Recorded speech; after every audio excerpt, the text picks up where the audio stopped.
EWS में तो खेल और अलग तरह से चलता है। जब भी जिंदगी में ईडब्ल्यूएस बनना हो, आपको सिर्फ उससे पिछले 1 साल में अपनी इनकम 8 लाख से कम करनी है। यहाँ तक केसेस हैं कि जो बच्चे सिविल सर्वेंट्स हैं, खुद भी हैं, वो भी ईडब्ल्यूएस में आते हैं। जितने लोगों को आरक्षण का फायदा मिल रहा है सिविल सर्विसेज में, मुझे नहीं लगता कि 10-20% से ज़्यादा सच में ऐसी कंडीशन से आ रहे हैं जो बहुत डिजर्विंग है। गवर्नमेंट क्या करे? मतलब आपने with a good intention, I am presuming with a good intention, आपने रिजर्वेशन किया कि हाँ पॉजिटिव एक्शन होना चाहिए, डिस्क्रिमिनेशन हटना चाहिए, जो जनरेशन से जो डिप्रेस्ड कम्युनिटीज़ हैं उनको आप उठाना चाहते हैं, तो रिजर्वेशन के पीछे कोई पॉजिटिव थॉट था? यस, मुझे इस पे डाउट है कि सरकार के इंटेंशंस हमेशा अच्छी ही रही होंगी। कभी तो अच्छी आजकल थी। ये भी कहना मुश्किल है, कई बार पॉलिटिकल कंपल्शंस में हम आरक्षण देते हैं। जैसे आजकल ये बड़ा खेल है कि एक समुदाय के लोगों ने धरना दिया, प्रदर्शन दिया, ट्रेन्स रोकी, हमने उनको ओबीसी डिक्लेयर कर दिया। हाँ, वो भी है। ये तो गलत बात है ना भाई। आप सोशल जस्टिस केवल पॉलिटिकल प्रेशर में कैसे किसी कास्ट को, ये मराठास, जाट्स एंड ऑल जो लैंड ओनिंग कोई भी कम्युनिटी है, अगर वो उन पैरामीटर्स पर नहीं आती कि उनको आरक्षण मिले, तो क्यों मिलना चाहिए? और डेमोक्रेसी में कई बार ये दिक्कतें आती हैं कि पॉलिटिकल प्रेशर, पब्लिक प्रेशर ऐसी स्कीम्स बनवाता है। ये तो ओबीसी है। ईडब्ल्यूएस में तो खेल और अलग तरह से चलता है। उसमें नियम ये है कि पूरी फैमिली की इनकम काउंट होती है, लेकिन सिर्फ पिछले 1 साल ही काउंट होती है। ईडब्ल्यूएस में तो रिजाइन करने की जरूरत भी नहीं होती है। ईडब्ल्यूएस में तो और आसान है। उसमें सिंपल सी बात है कि आपकी एग्रीकल्चर लैंड 5 एकड़ से ज़्यादा ना हो, घर 1000 फीट फ्लैट अगर है तो 1000 फीट से ज़्यादा बड़ा ना हो, अगर प्लॉट है नोटिफाइड में तो 100 गज, अननोटिफाइड में है तो 200 गज से ऊपर ना हो, प्लस 8 लाख से ऊपर फैमिली इनकम ना हो। Family means my parents, my siblings up to 18 years of age, and my spouse and my children up to 18 years of age. ये पूरा मिला के फैमिली है।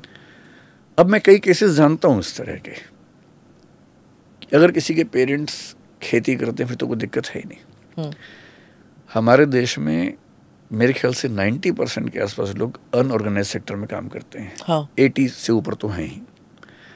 अनऑर्गेनाइज सेक्टर में किसी की क्या इनकम है अब बहुत मुश्किल है तय करना। तो अपनी इनकम कम दिखा सकते हैं, और जिस साल आपने इनकम 8 लाख से कम दिखा दी, आपके बच्चे अगले साल एलिजिबल हैं ईडब्ल्यूएस के लिए। ईडब्ल्यूएस को लेकर सबसे बड़ी डिबेट यही थी कि डिसाइड कैसे होगा। बड़ा मुश्किल है। मान लीजिए कि मेरे पेरेंट्स सरकारी नौकरी में हैं, अब क्लास 1 क्लास 2 से दिक्कत नहीं है ईडब्ल्यूएस में, सिर्फ गरीबी का मामला है ना, बस पैसे नहीं होने चाहिए।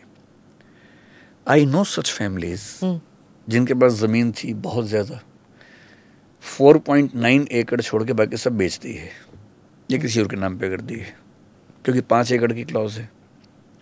1000 फीट का फ्लैट है तो 990 फीट का फ्लैट में रहते हैं, या रजिस्ट्री ऐसे करवा ली कि 990 फीट से।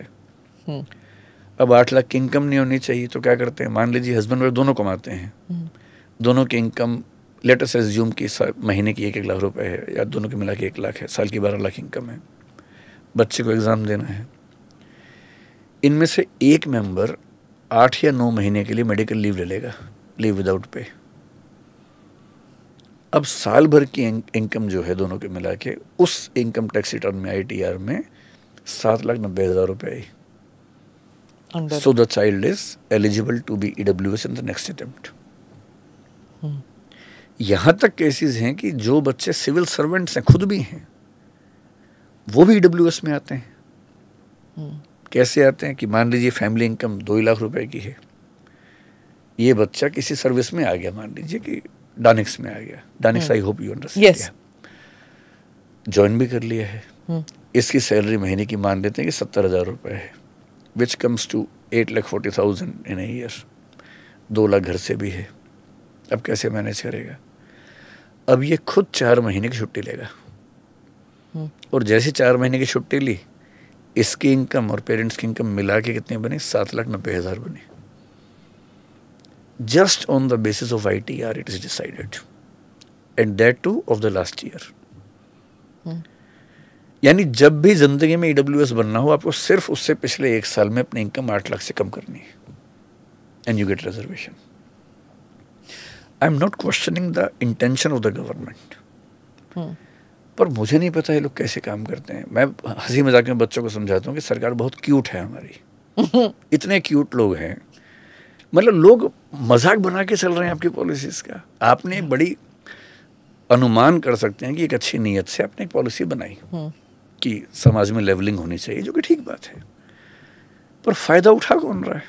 And I am sorry to say, in my opinion, जितने लोगों को आरक्षण का फायदा मिल रहा है सिविल सर्विसेज में, मुझे नहीं लगता कि 10-20% से ज़्यादा सच में ऐसी कंडीशन से आ रहे हैं जो बहुत डिजर्विंग हैं। Click here to watch the full episode.